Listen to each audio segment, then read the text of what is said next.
what we're seeing is just people coping and seething about Nintendo being a global brand. You know, you can't hide behind like mainstream culture. You can't hide behind like UK sales, and you can't hide behind like this idea that like kids don't like Nintendo anymore, because like it just isn't true.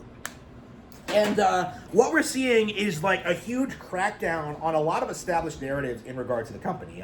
You know, case in point, the idea that you could play Nintendo games on PC, which of course is not true. It never has been true. It never will be true. But the narrative has always been that like, well, if you just download the ROMs and then like get an emulator, like you'll be able to play the games. No, bitch. First of all, that's illegal, and second of all, that's getting cracked down on. Okay, so the ROM thing has completely collapsed. You can't even get like old games anymore.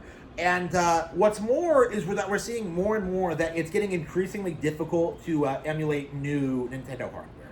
Okay, it would be pretty much impossible to like properly emulate Star Fox Zero. It'd be pretty much impossible to properly emulate the Wii. And like you have people coping about that, like, oh, I could totally do it. No, you can't. It's not the same thing. It's too specialized of hardware.